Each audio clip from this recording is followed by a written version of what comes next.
we're here to authenticate dating. How many people in this room have ever tried online dating before? Okay. All right, it's okay to admit it.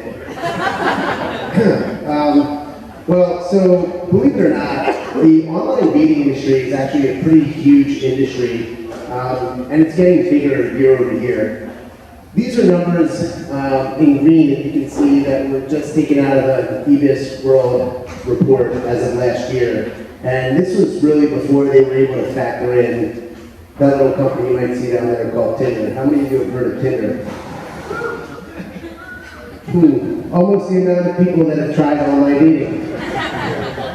Well, one of the things you guys might notice from this little chart here over the right is that not much has changed in the last 8 years. As you can see, most of the ownership in the industry was concentrated among the top 5 companies. Now, in 2013, Match actually owns OkCupid as well as Tinder. And then you have eHarmony and Plenty of Fish. So between these 3 companies, you're looking at about 87% of the industry. If you look over here, you can see that the industry as a whole is comprised of more than just online dating. You have matchmaking services, mobile dating, which I like to think is the same as online dating, singles events, and other. But what we have noticed is that attitudes about online dating are changing. So if you look at this graph here on the left, you'll see, and this is actually taken from Pew Research Center data, so I'm not making this stuff up. You can see that back in 2005, maybe 31% of people surveyed actually knew someone who was using online dating, and 15% of those people surveyed actually know someone who has been in a long-term relationship as a result of online dating. Nowadays, it's more like 42% of people know someone who has tried online dating, and nearly double what it was 8 years ago. 30% of people know someone actually in a relationship through online dating. Well, the actual market for dating has changed dramatically as well. In fact, you can see that back in 1976, it made up roughly 38% of our entire population was single. Well, now, for the first time ever, more than 50% of the US population is single, which to me is a pretty big opportunity. But what's the biggest problem? More than half of people surveyed have admitted to meeting someone in person who seriously misrepresented themselves online first. So what are we talking about here, right? We're talking about people who lied about their age, lied about their height, maybe used old photos, or probably didn't even use their real identity whatsoever. Well, I wanted to create a solution for that. And that's what LoveLab is. LoveLab is a free, standalone product to enhance the experience that you're getting across any dating site or service. Even if you meet someone in a bar, how do you really know they are who they say they are? They're not lying to you about things that they're telling you, like their age or their identity or their background.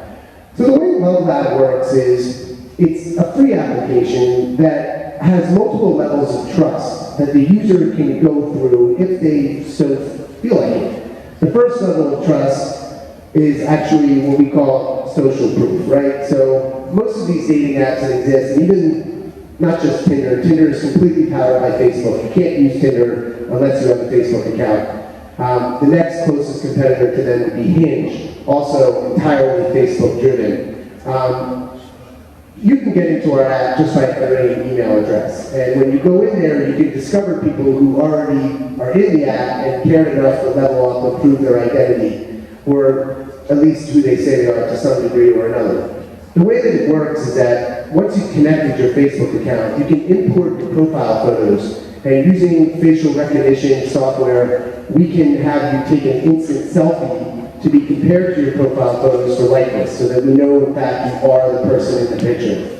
Once you do that, you get what we call a contact code. Now this is something that makes LoveLab unique from other sites and services, because we want this to be a platform for your loved one. You can take your code and give it to somebody just like you would give somebody your phone number. So typically when people are being in bars or they're being online, they're going to use the chat that's built into the solution only to a certain point, and then they're going to give that person their phone number because texting is the natural behavior. But all research has showed that, believe it or not, SMS texting has actually peaked, and people are moving toward third-party IP apps like WhatsApp and Snapchat, because these are more powerful solutions. They have better messaging. Well, we'll get to that, and you can see over there on the right.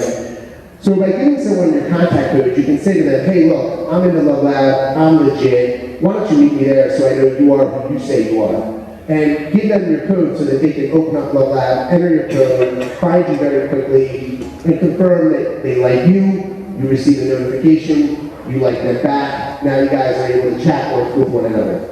Once you do that once, this is what we call a viral loop, you'll be able to go in and prove your identity. So through a back-end integration with a leading risk solution company, we tap into their API so that with just your name, your date of birth, and your zip code, we can verify through public record data that the information you gave us is accurate. And how do we know you are who you say you are? You would take a very simple 4-question multiple choice quiz as if you were signing up for a banking site, like which one of these cars are registered in your name, which one of these people have you lived with, which one of these streets have you ever lived on, so that when you pass the quiz, we'll be convinced that you are who you say you are. And then there's an optional criminal background check.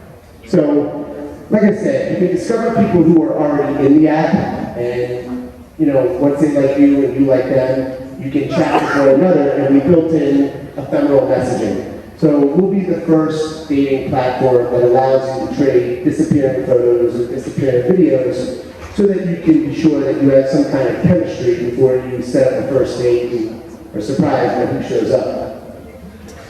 So I don't know if any of you might have recognized me. Just to give you a little background, I am a professional matchmaker. I'm a second-generation matchmaker. I've been in the matchmaking industry for almost 15 years. My mom's been doing it since I can crawl. I had a TV show that ran on VH1 for 6 years. It was produced by Drew Barrymore and Jimmy Fallon's wife, Nancy Javonen.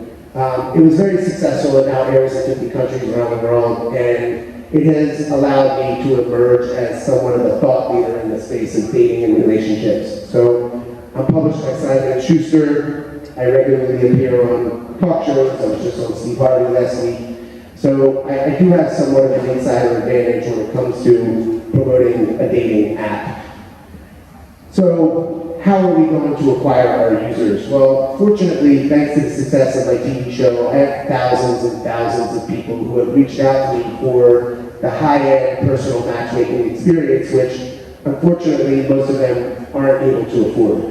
This is a way for me to give back to these people and allow them to disintermediate the matchmaking process and let them quickly authenticate people for themselves without having to show up for a disappointing first date. I'm going to continue to try to emerge as a more relevant thought leader in the space of safer dating and helping people prevent dating disasters however they may come. Through targeted app install campaigns and content advertising, I believe that we're going to be able to get the word out that this is a solution that is going to enhance your experience across the board. Okay, you don't have to pay me. If you're paying Match.com and you're worried that the guy that you're going out there to meet isn't who he says he is, or might not look like his photo, or maybe he's lying about his age, just ask him to meet you in the LoveLab. It'll take him 10 seconds to sign up for the site and prove that he is who he says he is, so that you won't have to run the risk of being disappointed in the person. 1 minute. So our path to monetization is very simple. We're not going to reinvent the wheel. We're going to do the same thing that OkCupid did. It gives users a really rich, powerful, freemium experience with no barriers. And then if you want to enhance that experience by either getting read receipts to your messages, we all know how key that is, seeing who likes you without having to like them first, being able to browse invisibly and only revealing yourself to people you like, being able to change your contact code to a vanity handle so it's easier to share and remember, we believe that'll work. And so, fortunately, I have some great people that I partnered with. John is my board chairman. He was the founder and CEO of a company you might have heard of called Pandora. Garish is the original architect of Stamps.com. So I like to think he invented a way to print money. And Scott Eagle was the former CMO of eHarmony from inception to about $220 million a year. So hopefully we have what it takes to be successful, and I welcome your questions. Thank you.